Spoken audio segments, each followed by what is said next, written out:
Alors faites une pause sur la vidéo, essayez de chercher tout seul la résolution de ce système, puis venez voir si vous avez juste. Alors avant, on va bien les écrire pour avoir les deux inconnus d'un côté, puis les deux constantes de l'autre. Donc on a lambda plus mu égale 2, et lambda plus 2 mu qui va être égal à 4. Dans l'enseignement supérieur, j'aime bien qu'on résolve des tels systèmes par la méthode de combinaison linéaire. Ce qui est d'autant plus intéressant ici, puisque si on observe, le coefficient de lambda dans les deux équations, c'est le même. Ici, il est de 1, ici, il est de 1. Ce qui va être intéressant si on veut éliminer lambda, ça va être de faire une soustraction. La première équation moins la deuxième équation. Ce qui veut dire que lambda moins lambda ici va rester 0. Mu moins 2 mu, il va rester moins mu. Et 2 moins 4, il va rester moins 2. Donc cette équation elle est très intéressante puisque j'ai plus qu'à résoudre. Si moins mu vaut moins 2, ça veut dire que mu vaudra 2.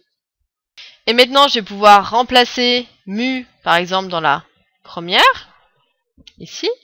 Donc on avait lambda plus 2 qui va être égal à 2. Ça voudra dire que la valeur de lambda, ici, elle vaudra 2 moins 2, donc 0. On n'a pas fini, puisque je vous rappelle que le but, c'est de trouver la valeur de f. Donc f, c'était ce qu'on avait identifié ici avec la forme des solutions générales. Donc f de x, elle vaut lambda, mais on nous a dit que lambda, il était nul. Donc lui, il va disparaître. Plus mu, c'est-à-dire plus 2 fois exponentielle de 2x.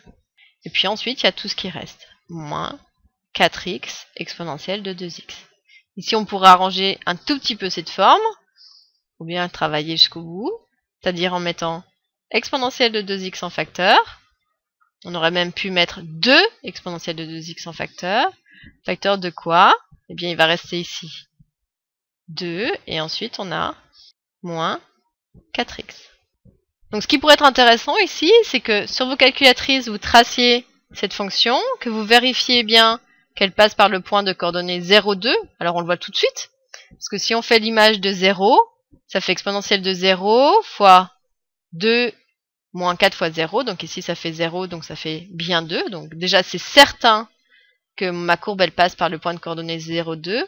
Il faudrait bien vérifier que sur un dessin, la tangente en ce point, elle est bien horizontale.